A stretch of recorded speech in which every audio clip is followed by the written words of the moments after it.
Hyderabad Indira park ధర్నా చౌక్ వద్ద MLC కవిత ధర్నా చేయడంపై కాంగ్రెస్ వినూత్న నిరసన తెలిపింది. ధర్నా చౌక్ ను కాంగ్రెస్ నాయకులు పాలతో శుద్ధి చేశారు. కాంగ్రెస్ నాయకుడు పిడమర్తి రవి ఆధ్వర్యంలో నిరసనను నిర్వహించారు. కవిత ధర్నా చేయడం సిగ్గు అంటూ నినాదాలు చేశారు. పార్క్ వద్ద ఎన్నో ఉద్యమాలు పురుడు పోసుకున్నాయని, అక్కడ ధర్నాలను నిషేధిస్తూ కేసీఆర్ అహంకారాన్ని చూపించారని మండిపడ్డారు. మోర్ డీటెయిల్స్ మా ప్రతినిధి వెంకట్ అందిస్తారు. కాంగ్రెస్ పార్టీ ఆధ్వర్యంలో వినూత్నంగా ఇందిరా పార్కును శుద్ధి చేసే కార్యక్రమం చేస్తున్నారు. నిన్న చూసుకోవచ్చు, మొత్తం కూడా ఇందిరా పార్కును అంతా కూడా పాలతో శుద్ధి చేస్తున్నటువంటి విజువల్ మనం ప్రత్యక్షంగా చూసుకోవచ్చు. ఇదే ఇందిరా పార్కును ఎత్తేస్తామని చెప్పి గత బీఆర్ఎస్ పార్టీ చేసింది.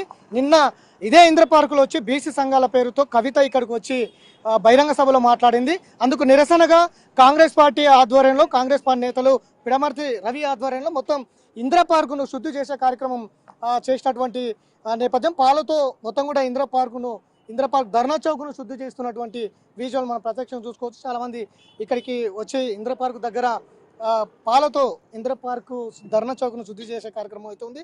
ప్రస్తుతంతో పిడమర్తి రవి ఉన్నారు. అసలు ఏం జరుగుతుంది అన్న, ఏంటి చాలా వినూత్నంగా పాలతో ఇందిరా పార్క్ ధర్నా చౌక్ను శుద్ధి చేయడం మొదలుపెట్టారు, ఏం జరుగుతుంది ఇక్కడ? ఇందిరా పార్క్ అంటే చాలా పవిత్రమైనది. ఎన్నో ఉద్యమాలకు ఇది కేంద్రం. ఎన్నో ఉద్యమాలు ఇక్కడ పురుడు పోసుకున్నాయి. ఎన్నో ఉద్యమాలు జరిగితే ఆ ఉద్యమాలు ఇక్కడ ఫలితాన్ని ఇచ్చినాయి. కానీ ఇవాళ ఇందిరా పార్కుని ధర్నాలు నిషేధిస్తూ అప్పటి టీఆర్ఎస్ ప్రభుత్వము కల్వకుంట్ల కవిత గారి నాయన గారిని తీసుకున్న నిర్ణయాన్ని హైకోర్టు కొట్టేసినాక ఇది ప్రజలకు అందుబాటులోకి వచ్చింది. ఇవాళ ఆమె మరొక నినాదంతో, బీసీల నినాదంతో, మరి 42% రిజర్వేషన్ ఇవాళ బీసీలకు అని చెప్పేసి ఇవాళ నినాదం వచ్చింది. ఈ నినాదాన్ని రేపు ఎన్నికల వరకు తీసుకుపోద్ది. ఆమె వాళ్ళ పార్టీ గతంలోనే బీసీల దళిత ముఖ్యమంత్రి చేస్తామని, దళిత బంధు ఇస్తామని దళితులు మోసం చేసిండ్రు.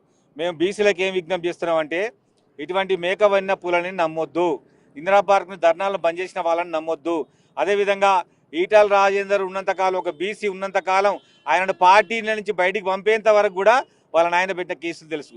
అదేవిధంగా 2001 తర్వాత ఆల నరేంద్ర అనే ఒక పద్మశాలి కులానికి సంబంధించినటువంటి ఒక పెద్ద నాయకుని పార్టీలకి పంపించారు. ఇవాళ బీసీలకు ఏం చేసిరో చెప్పాలి. ఒక పెద్ద పథకం బీసీలకు ఇవ్వలేని స్థితి.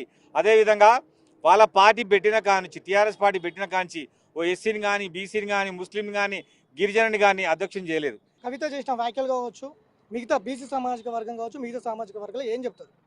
దయచేసి దళితులను మోసం చేసినట్టుగా మిమ్మల్ని కూడా మోసం చేస్తామే. ఆమె కేవలం డబ్బులతో ఉద్యమం నడుపుతుంది. నిన్న ఒక 5,000 మంది తీసుకురావడం కోసం కోట్ల రూపాయలు ఖర్చు పెట్టిండ్రు. అందరు విద్యార్థులకు, యువకులకు, ఆ కులం కాని వాళ్ళందరికీ కూడా పైసలు ఇచ్చి జనాలు తీసుకొచ్చి మీటింగ్ పెడుతున్నారు. అదేవిధంగా వాళ్ళకి ఒకటే విజ్ఞప్తి, అసెంబ్లీలో వచ్చిన 80 లక్షల ఓట్ల నుంచి నీకు 30 లక్షల ఓట్లు పడిపోయింది పార్లమెంట్కి. మీ పార్టీలో ఎవరు లేరు, పైసలు తప్ప ఆ పార్టీలో ఏం లేవు. సో ఇది మొత్తం మీద కవిత నిన్న చేసినటువంటి కామెంట్స్, ఏదైతే కాంగ్రెస్ పార్టీ మీద చేసినటువంటి కామెంట్స్ ఇవాళ ఇటు బీఆర్ఎస్ పార్టీ కావచ్చు, కాంగ్రెస్ పార్టీ దుమారాన్ని లేపుతున్నటువంటి నేపథ్యం ఉంది. ఖచ్చితంగా బీసీ సామాజిక వర్గం కావచ్చు, మిగతా సామాజిక వర్గాలు కావచ్చు, ఖచ్చితంగా బీఆర్ఎస్ మాటలు నమ్మొద్దండి, మరోసారి మోసపోకండి. ఖచ్చితంగా కాంగ్రెస్ పార్టీ ఇచ్చిన హామీలకు కావచ్చు, మిగతా అంశాలకు కావచ్చు ప్రజలు కట్టుబడి ఉంది. అందులో భాగంగానే ఇవాళ ఇదే ధర్నా చౌక్ను ఎత్తేయడానికి ప్రయత్నం చేసిన బీఆర్ఎస్ పార్టీ ఇవాళ ఇదే ధర్నా చౌక్లో ఏ విధంగా ధర్నా చేస్తుందంటూ ఇవాళ ధర్నా చౌక్ని పాలతో శుద్ధి చేసినటువంటి నేపథ్యం కనిపిస్తూ ఉంది. ఇక మొత్తం మీద బీఆర్ఎస్ పాలనలో మొత్తం కూడా ఏం జరిగింది అనేది రాష్ట్ర ప్రజానీకానికి తెలుసు. డబ్బు తప్ప అక్కడ పాలన లేదు, అహంకారం తప్ప అక్కడ పాలన లేదు.